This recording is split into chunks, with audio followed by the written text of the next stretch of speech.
Selamat datang kembali di Penyelaman Mendalam Anda.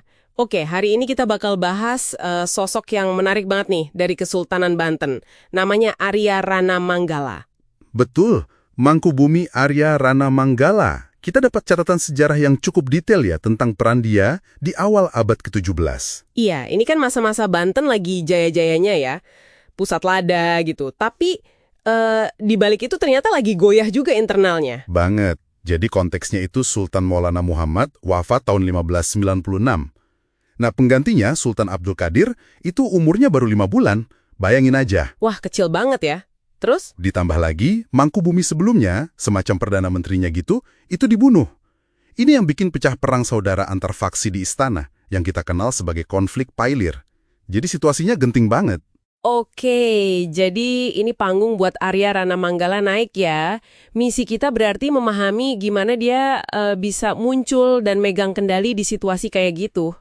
Tepat sekali. Gimana dia yang notabene putra Sultan Maulana Yusuf, tapi dari istri non-permaisuri, bisa jadi Mangkubumi sekaligus wali buat sultan yang masih bayi itu. Kita lihat nanti gimana dia stabilin kerajaan dari dalam, terus hadapin, nah ini dia, VOC.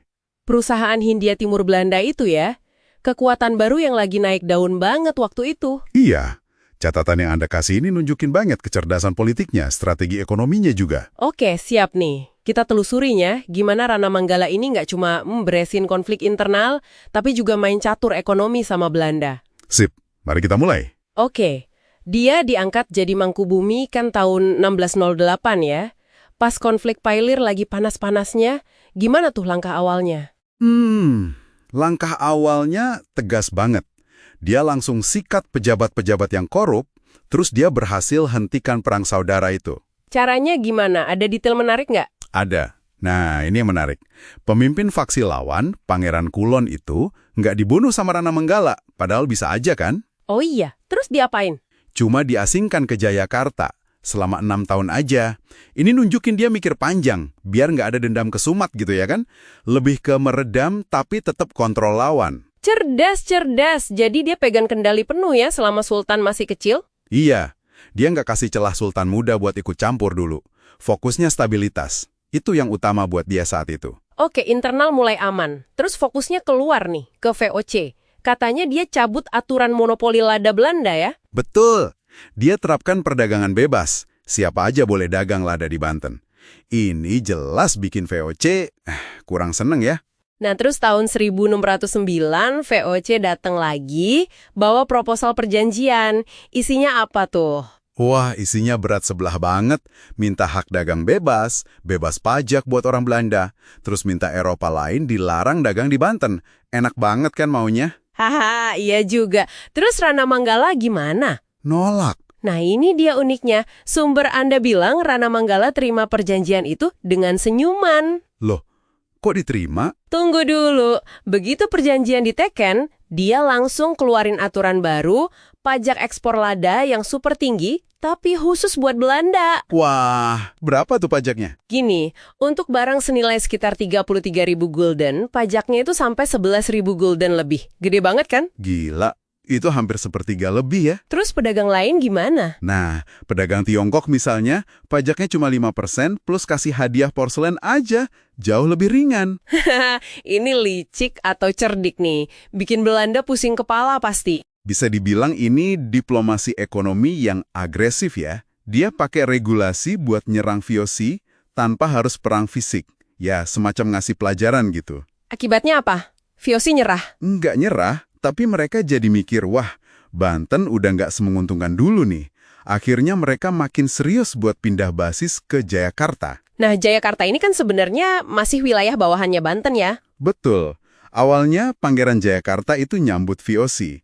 Mungkin ngarep pelabuhannya jadi rame juga. Tapi Rana Manggala udah curiga.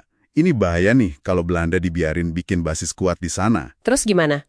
Tegang dong hubungan Banten sama Jayakarta? Iya, tegang. Puncaknya Januari 1619, Rana Manggala sampai kirim 4.000 pasukan Banten buat bantu Inggris ngepung benteng VOC di Jayakarta. Bantu Inggris? Wah, dinamikanya rumit ya. Banget.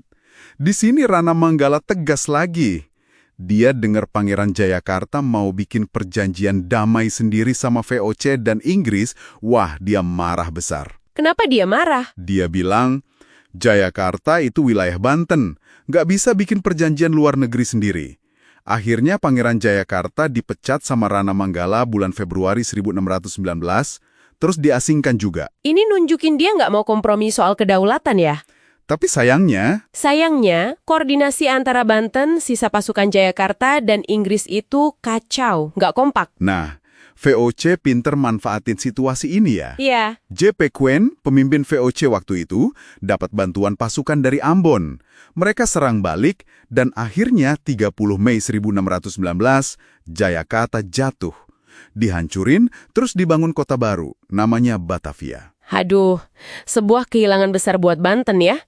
Tapi perlawanan Rana Manggala selesai di situ. Enggak juga. Dia terus ngelawan pakai taktik gerilya dari basisnya di Tangerang. Pasukan Banten masih terus gangguin kapal sama pos dagang Belanda. Gigih juga ya. Terus gimana akhir kiprahnya? Dia akhirnya mundur dari jabatan Mangkubumi tahun 1624. Alasannya karena sakit. Dia serahin kekuasaan ke Sultan Abdul Qadir yang waktu itu udah dianggap dewasa. Oh, jadi transisi kekuasaannya mulus ya? Cukup mulus. Ini juga bukti kalau dia berhasil stabilin internal Banten kan selama dia mimpin. Walaupun udah nggak jadi Mangkubumi, dia tetap jadi penasihat penting buat Sultan. Sampai kapan? Sampai beliau wafat, tanggal 13 Mei 1626.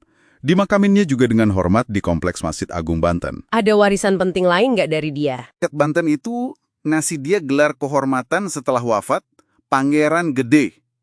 Itu nunjukin penghargaan mereka. Dan semangat perlawanannya itu jadi semacam fondasi buat penerusnya, kayak Sultan Ageng Tirtayasa nanti. Oke, jadi kalau kita rangkum nih dari Penyelaman kita, Arya Rana Manggala ini sosok yang, kompleks ya. Dia stabilin Banten pas lagi krisis, terus dia pakai ekonomi sebagai senjata lawan VOC, dan dia gigih banget pertahanin kedaulatan meskipun akhirnya Jayakarta lepas. ya, dia bukan cuman administrator biasa. Bener-bener kayak penjaga gerbangnya Banten di masa itu. Kisahnya ini juga nunjukin rumitnya menghadapi kekuatan kolonial yang baru datang ya. Betul. Dia contoh pemimpin Nusantara yang coba pakai berbagai cara, politik, ekonomi, sampai militer, buat lindungi negerinya. Dan kegagalan mempertahankan Jayakarta itu, ya jadi pelajaran juga soal pentingnya persatuan. Kayaknya ini tema yang sering muncul ya di sejarah kita. Nah, setelah denger ini semua, ada satu hal nih buat Anda renungkan. Coba bayangin seandainya aja kekuatan lokal kayak Banten sama Jayakarta itu bisa lebih solid, lebih bersatu gitu. Atau kalau strategi ekonomi cerdiknya Rana Manggala ini diadopsi lebih luas sama kerajaan lain di Nusantara.